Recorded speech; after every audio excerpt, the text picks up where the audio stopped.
Hello বন্ধুরা, আজকে আলুর পরোটা বানাবো।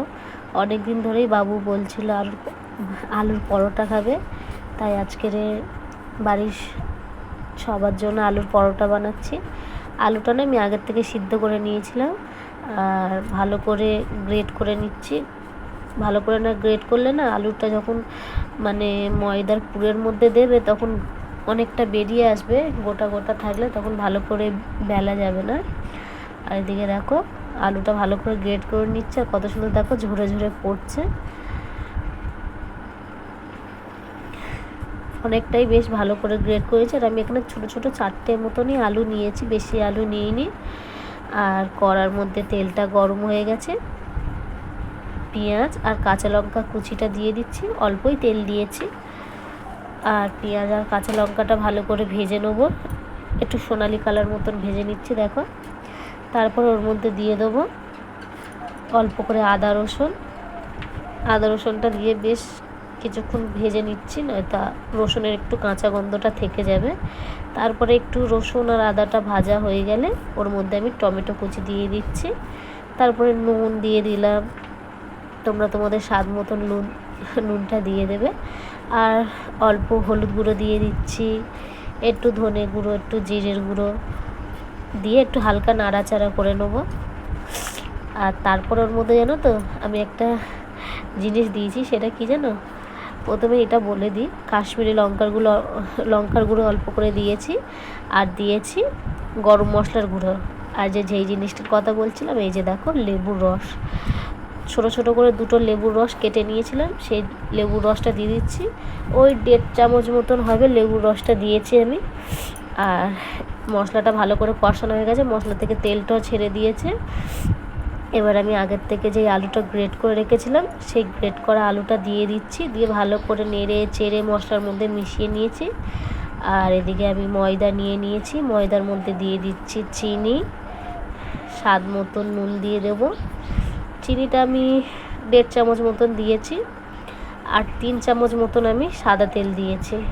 একটু সাদা তেলটা একটু বেশি করেই দিতে হবে, একটু বেশি করে দিলে কি হবে ময়ানটা ভালো করে দেওয়া যাবে ময়দার মধ্যে।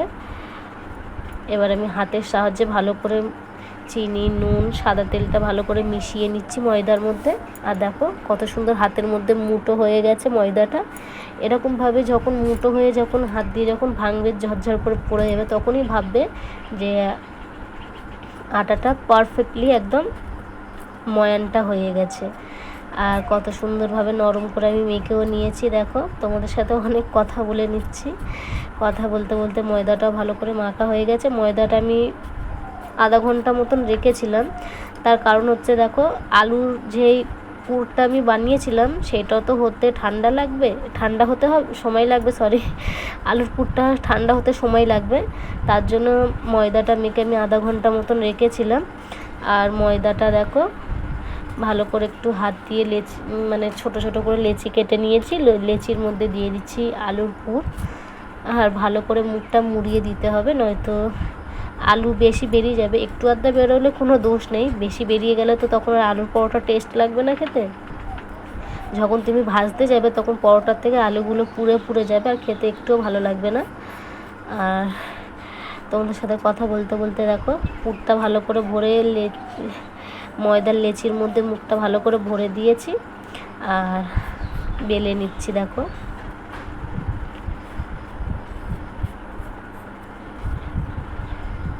গোল কিংবা কলকাতার ম্যাপের মধ্যে যাই হোক, আলুর পরোটা তো টেস্টি হবে, তাই না? আর এদিকে দেখো কড়াটা ভীষণ গরম হয়ে গেছে, অল্প একটু তেল দিয়েছিলাম, তারপরে দিয়ে দিচ্ছি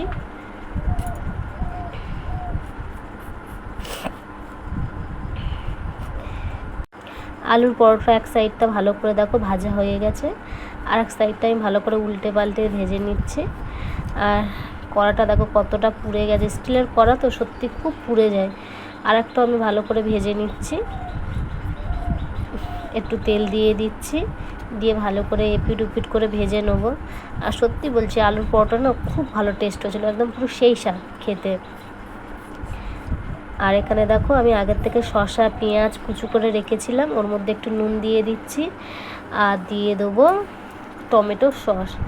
আর ওর মধ্যে আমি একটুখানি জিরের গুঁড়ো দিয়েছিলাম, ভাজা জিরের গুঁড়ো, আর একটু লেবুর রস দিয়েছিলাম। এরমভাবে মেখে যখন আলুর পরোটার সাথে খাবে না, খুব ভালো খেতে টেস্ট হয়। আর আমি যে আলুর পুরটা বানিয়েছিলাম, ওর মধ্যে অনেকটা আলুর পুর থেকে গেছিলো, একটু আলুর পুর নিয়েছিলাম তার সাথে। আর আমার ছেলে তো এই পুর দিয়েও খাবে না, আর এই শসা পেঁয়াজের মাখাটা দিয়েও খাবে না, ওকে শুধু সস দিয়ে দিয়েছি। ও শুধু খাচ্ছে, যে ভালো করে চিবিয়ে খেয়ে বল কীরকম টেস্ট হয়েছে। আর খেতে খুবই ভালো টেস্ট হয়েছে। এদিকে ওকে গালে দিয়ে আমি একটু শসা পেঁয়াজের নিয়ে নিচ্ছি মাখাটা, আর তার সাথে একটু আলুর পুর, একটু সস দিয়ে খাচ্ছি। আর খেতে যা টেস্ট হয়েছিল, একদম সেই লেভেলের টেস্ট হয়েছিল। আজকের মতন আসি, টাটা।